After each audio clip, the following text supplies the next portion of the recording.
Chazz. I'm Kim Russo. Oh, hi. How are you? All right, how are you? Good, good to see you. There's something here, very strong, very... You feel that now? Very dominant man, yes. Yeah. I never know who's going to show up if I open that door, so are you prepared? Yeah. It could be anybody. Are you ready? I'm ready, yeah. Let's go on in. Oh, it's pretty. This is the catering hall, and right back there was the restaurant. I don't feel like it was up there. I feel like it was more downstairs. Right. Downstairs was the cantina. That's where we used to have the gatherings. Okay. How does this look to you? It looks pretty much the same. This part looks the same, yeah? Yeah, I mean, this is all the area, and back there is where we used to sit. When I walked in, I almost felt as if I was stepping into water. Like psychically, my impressions are that there might have been a lot of water, like a leak, a flood in this room at one time. Do you know anything about that? Dominic would know about that.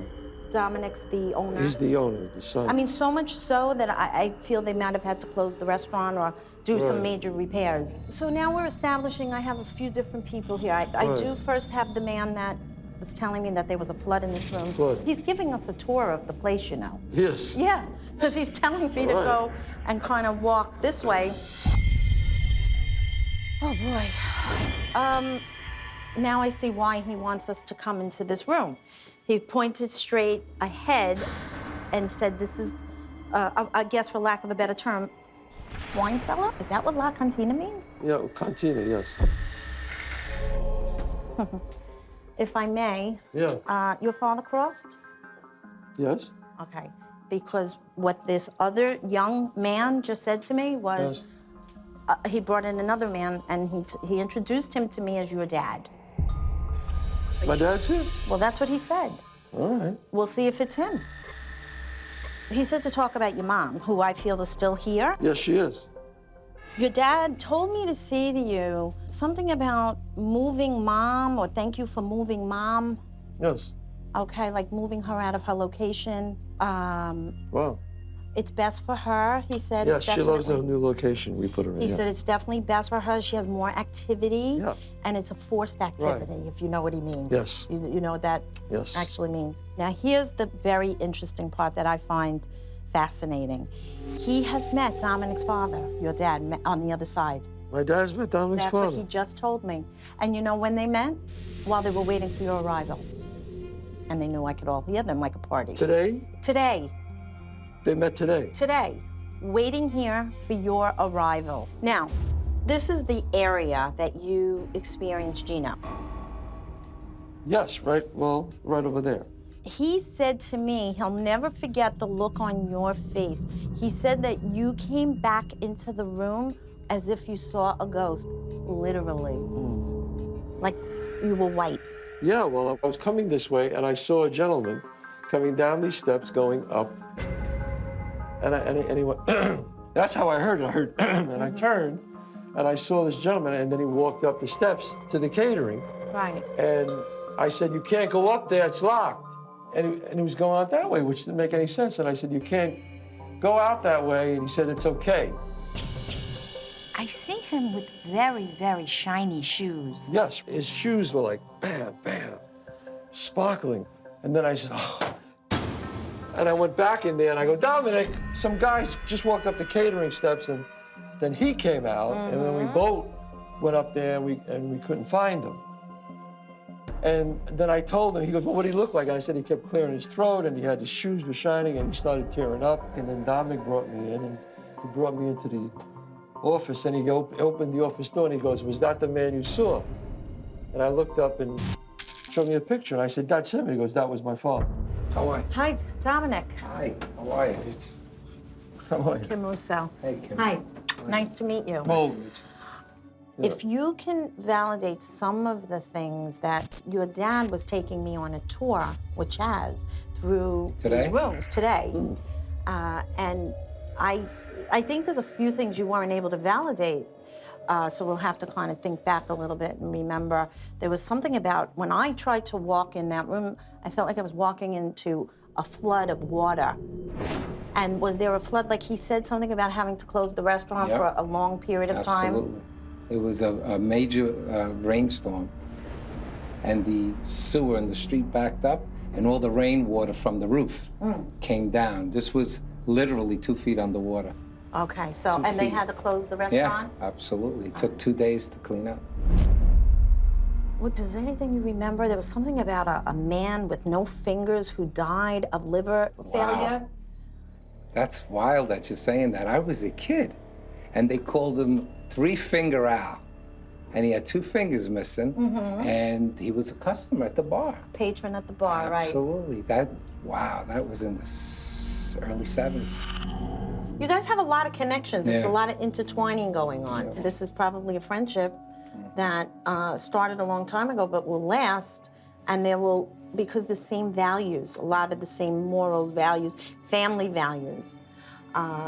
Chazz, you have the gift. That's why Gino appeared to you so strongly. You were the only man there that night that could deliver that message. Chazz has told me some things he remembers about the first time he saw your dad that we were hoping you could validate. His shoes were like, bam, bam. I shined my father's shoes as a child every day. My first job, my father bought me a shoe shine box, and every day I shined those shoes.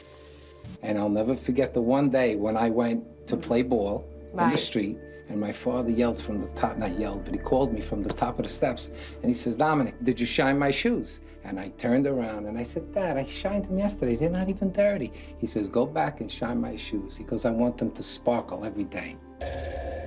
Now, for that message, and for Chazz to tell me that, It's a validation. Do you guys have any questions?